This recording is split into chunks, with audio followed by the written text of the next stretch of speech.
Good evening. How are y'all doing? We've got some wonderful news. We already shared it with you, but this video goes into more detail. Now, as you know, just to share with you, this video is about Trump's public charge rule is gone. It is vanished. No more. The Supreme Court of the United States of America dismissed the case that involved the public charge rule.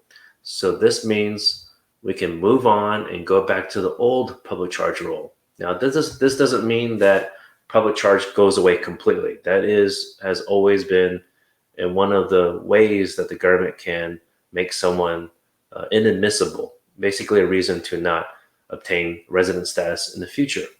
But it's much more relaxed, flexible compared to what President Trump was trying to do. Now, so if you're interested, please watch all the way to the end so you have a better idea. Now, we've got our phone number down below if you need to reach us and how to reach us, our website. So we want to show you or share with you what happens or what to do when you have a current case and you already filed your 485 application. Now, the government has said it's actually on the uscis.gov website. If maybe you Google search public charge and USCIS on the internet, you might be able to find us. We'll put the link down below actually for you. But if you already filed your 485 and it's still pending right now, and you already provided your 944 form and any evidence related to it, basically USCIS is not going to pay any attention to it. So that is a wonderful thing. Now, a different scenario is, what if you received a request for evidence already and you're still in a time period where there is a time period where you're still able to respond back to the request for evidence? You definitely want to respond, especially if there is a different request they put in the request for evidence, a different documentation they want that's separate from the public charge. But if they are only asking about public charge, I still would respond. Okay, mail something back to them, just saying that you understand what's going on, and you could probably just print off what the link down below that I'm going to share with you on of the rule from yesterday from Supreme Court, because I just don't like to take chances, right? As an attorney helping our clients, we always want to respond, at least, okay?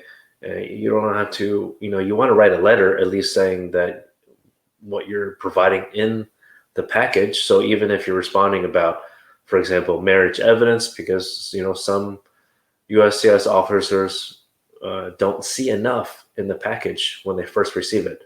So, and I know many of y'all don't always know what to include, especially for marriage evidence. It's not only just a marriage certificate. It requires a lot more evidence. So that's usually what I hear about when new clients come to our office and say, "Look, John, I thought we only needed to provide a marriage certificate." No, sir, no, ma'am, we got to provide a lot more. So that's where we come in and help you. And we're happy to do that. Even if you already filed your case many months ago, we're happy to jump in the middle if you need our services. So there's an example. So I would not just not respond at all. You should respond. Okay, so hopefully you understand that tip. Now, the third scenario is if you are filing a new case or just now getting ready to file it, you do not have to include the form I-944. So that is a wonderful thing. Thank goodness. This is like 2 years in of waiting back and forth. This is like a seesaw, like going back and forth, trying to figure lawsuits back and forth, trying to figure out if the rule is on or off. And it just depended, because the lawsuits, it depended on which part of the country it was on and off. So I'm just really happy for you, for everyone, so that you don't have to deal with this nonsense, because Trump's public charge rule was very discriminatory. It was really just trying to do it the legal way and trying to block immigrants from coming into the country and obtaining resident status. So we're done with that guy. We're now with President Biden. We're moving forward. So we're on a positive path forward.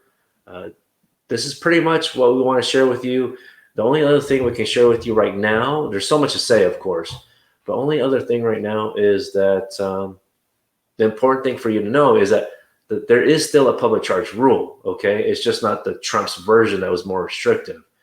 Okay, they still look at the age, they still look at health, family status, assets, things like that. But there is no specific form that you have to deal with anymore. You know, pre-pandemic and pre-public charge of the Trump rule, USCIS officers didn't ask questions about this. You know, they didn't ask specifically, oh, did you accept public benefits? And even if you did, accepting public benefits is not 100% like a knockout situation. You can still apply, you're still eligible, okay? But you still should consult with an immigration lawyer if you feel like, you know, there's a concern there, because, you know, even though it's going back to old rule, you might want to consider speaking with an immigration lawyer. You know, we're happy to have a consultation with you. You know, special offer, I mentioned this in the last live show. If you're watching our YouTube channel and you're subscribing to our channel, we have a special offer for you that we have free 15 minutes just for you, my friend. So mention that you're subscribed to the channel and we'll get you taken care of and help you take a look at your case. But of course, if you need more time than that, we do have a 30-minute and 45-minute that you do have to pay for that. So friends, if you're new to the channel, please subscribe down below. Click the like button lightly, and please share the video with your friends. We greatly appreciate it. And until next time, please continue wearing a mask. Take care now.